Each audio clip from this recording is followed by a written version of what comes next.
Hello everyone, ఈరోజు వీడియోలో మీకు నేను కాలీఫ్లవర్ ఆలు ఫ్రై చేసి చూపించబోతున్నాను. అది కూడా డాబా స్టైల్లో. టేస్ట్ అయితే అదిరిపోద్దండి.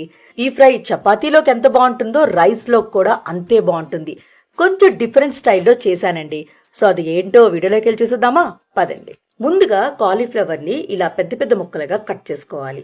చిన్నగా కట్ చేసుకున్నారనుకోండి కర్రీ చూడడానికి అంత బాగోదనమాట. ఎందుకంటే అది ఫ్రై అయ్యాక మరీ చిన్నగా అయిపోతాయి. ఇలా పెద్దగా కట్ చేసుకున్నారనుకోండి చూడడానికి కూడా చాలా బాగుంటుంది. ఇప్పుడు కొంచెం ఉప్పు వేసుకొని వేడి నీళ్ళు వేసుకొని ఒక 5 నుంచి 6 నిమిషాల పాటు పక్కన పెట్టేసుకోండి. ఇలా వేడి నీళ్ళు వేసిన వల్ల పురుగు గట్ల అన్నీ పోతాయి. అలాగే ఒక 30 to 40% వరకు ఈ కాలీఫ్లవర్ బాయిల్ కూడా అయిపోద్ది అనమాట. అలాగే ఒక గిన్నెలోని వాటర్ వేసుకొని వాటర్ బాగా హీట్ అయ్యాక ఒక కప్పుతోని పచ్చి బఠానీ వేసుకోండి. బఠానీని ఇలా బాయిల్ చేసుకున్నాం అనుకోండి తొందరగా కర్రీ రెడీ అయిపోద్దండి. మీ దగ్గర ఫ్రోజన్ మటర్ ఉందనుకోండి, అంటే ఫ్రోజన్ బఠానీ ఉందనుకోండి, అది వేడి నీటిలో వేసుకొని మీరు వెంటనే వాడుకోవచ్చు. పచ్చి బఠానీ అనుకోండి ఒక 3 నుంచి 4 నిమిషాలు చక్కగా బాయిల్ చేసుకోవాలి. అప్పుడే కర్రీ తొందరగా ఉడికిపోద్ది అనమాట.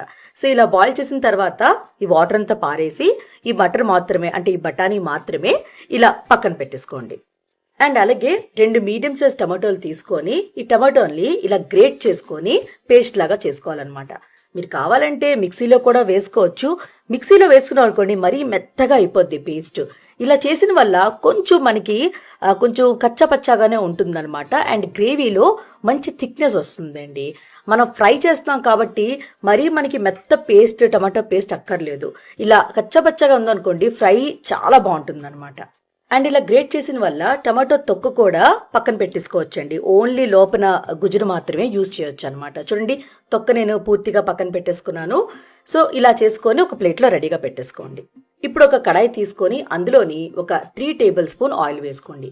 ఆయిల్ బాగా హీట్ అయ్యాక 2 మీడియం సైజ్ ఆలుని ఇలా పెద్ద పెద్ద ముక్కలుగా కట్ చేసుకొని వేసుకోండి. వేసాక ఈ ఆలు లైట్గా గోల్డెన్ కలర్ వచ్చిన వరకు ఫ్రై చేసుకోవాలి. అలాగే కొంచెం ఉప్పు వేసుకోండి. ఉప్పు వేసిన వల్ల ఆలు లోపల చక్కగా ఉప్పు వెళ్తుంది. తింటున్నప్పుడు కూడా ఆలు చాలా బాగుంటుంది అనమాట. అండ్ చక్కగా ఫ్రై కూడా అవుతుంది. ఇప్పుడు ఇలా గోల్డెన్ కలర్లో ఫ్రై అయిపోయి కదా, ఈ ఆలు అంతా తీసుకొని ఒక ప్లేట్లో వేసేసుకోండి. ఇప్పుడు అదే ఆయిల్లోని క్యారెట్ ముక్కలు కూడా వేసుకోండి. క్యారెట్ కూడా పెద్ద పెద్ద ముక్కలుగానే కట్ చేసుకోండి. మీరు వీడియోలో చూస్తున్నారు కదా, ఇలా అనమాట. ఈ క్యారెట్ కూడా లైట్గా పై లేయర్ అనేది క్రిస్పీగా అయిన వరకు ఫ్రై చేసుకోండి. ఇలా ఫ్రై అయిన వెంటనే ఈ క్యారెట్ కూడా తీసుకొని అదే ప్లేట్లో వేసేసుకోండి. అలాగే కాలీఫ్లవర్ కూడా వేసుకొని ఫ్లేమ్ని మీడియంలో ఉంచుకొని ఈ కాలీఫ్లవర్ కూడా లైట్గా గోల్డెన్ కలర్ వచ్చిన వరకు ఫ్రై చేసుకోవాలి. ఈ కాలీఫ్లవర్లో కొంచెం ఉప్పు, కొంచెం పసుపు కూడా వేసుకోవాలండి. వేసుకొని చక్కగా ఫ్రై చేసుకోవాలి. పసుపు, ఉప్పు వేసిన వల్ల ఏమవుతుందంటే కాలీఫ్లవర్కి పసుపు వల్ల మంచి కలర్ వచ్చేస్తుంది. ఉప్పు వల్ల కాలీఫ్లవర్ తొందరగా ఫ్రై అయిపోద్ది. అండ్ ఉప్పు కూడా చక్కగా పడుతుంది అనమాట ఈ కాలీఫ్లవర్కి. తింటున్నప్పుడు మీకు పచ్చిగా ఉండకుండా చక్కగా మంచి టేస్ట్ వస్తుంది. ఇలా గోల్డెన్ కలర్లో ఫ్రై అయిన వెంటనే ఈ కాలీఫ్లవర్ కూడా తీసుకొని అదే ప్లేట్లో వేసేసుకోండి. ఇప్పుడు అదే ఆయిల్లో సపోజ్ మీకు ఆయిల్ సరిపోలేదు అనుకోండి, ఇంకొక 1 టేబుల్ స్పూన్ మీరు ఆయిల్ వేసుకోవచ్చు. అలాగే ఒక 1/2 టీ స్పూన్ అంతా ఇంగువ వేసుకోవాలి. తర్వాత 1 టీ స్పూన్ ఆవాలు, 1 టీ స్పూన్ జీలకర్ర వేసుకోవాలి. వేసాక ఒక 10 నుంచి 20 సెకండ్స్ లో ఫ్లేమ్లో ఫ్రై చేసుకోండి. ఇప్పుడు ఆల్రెడీ మనం టమాటో ప్యూరీ అంటే రెడీ చేసుకొని ఉంచుకున్నాం కదా, ఆ ప్యూరీ అంతా, అలాగే ఒక 2-3 పచ్చిమిరపకాయలు, అల్లంని గ్రేట్ చేసుకొని వేసుకోండి. ఇక్కడ నేను అల్లం వెల్లుల్లిపాయ పేస్ట్ యూజ్ చేయట్లేదండి, ఓన్లీ అల్లంని గ్రేట్ చేసుకొని వేసుకున్నాను. తర్వాత కొంచెం ఉప్పు వేసుకోండి. టమాటో వేసిన వెంటనే ఉప్పు వేసుకున్నాం అనుకోండి టమాటోస్ తొందరగా కుక్ అయిపోతుంది. ఇప్పుడు ఒకసారి బాగా కలుపుకొని 1 నిమిషం పాటు మీడియం ఫ్లేమ్లో కుక్ చేసుకోండి.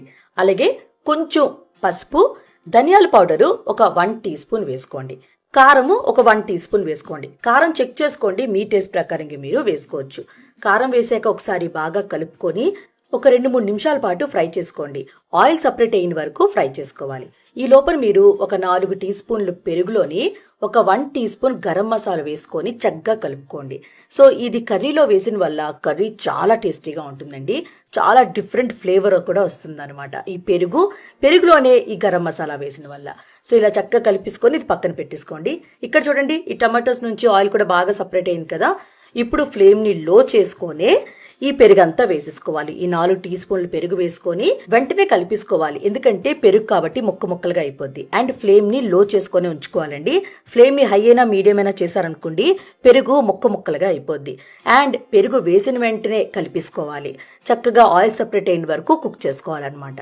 ఇక్కడ చూడండి ఇలా పైన ఆయిల్ సపరేట్ అయింది కదా, మీకు కనిపిస్తుంది కదా. ఇప్పుడు బఠానీ మనం ఆల్రెడీ ఉడకబెట్టుకొని ఉంచుకున్నాం కదా, ఆ బఠానీ అంతా వేసుకొని ఒక 2-3 నిమిషాలు మధ్య మధ్యన కలుపుతూ ఉడికించుకోవాలి.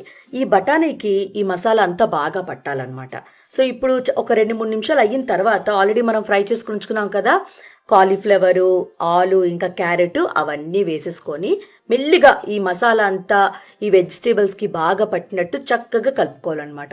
ఎందుకంటే ఇవన్నీ ఆల్రెడీ ఫ్రై చేసుకొని ఉంచుకున్నాం కాబట్టి మెత్తగా ఉంటాయి. మరి ఫాస్ట్గా కలుపుకున్నాం అనుకోండి బ్రేక్ అవ్వడానికి ఛాన్సెస్ ఉంటాయి అన్నమాట. ఈ మసాలా అంతా బాగా ఇవన్నిటికీ బాగా పట్టిన తర్వాత మీరు మూత పెట్టుకొని ఒక 5-6 నిమిషాలు లో ఫ్లేమ్లో అలా కుక్ చేసుకోండి. 6 నిమిషాల తర్వాత మూత ఓపెన్ చేసుకొని ఫ్లేమ్ని మీడియంలో ఉంచుకొని ఇంకొక 5 నిమిషాలు మీరు మధ్య మధ్యన కలుపుతూ ఫ్రై చేసుకోండి.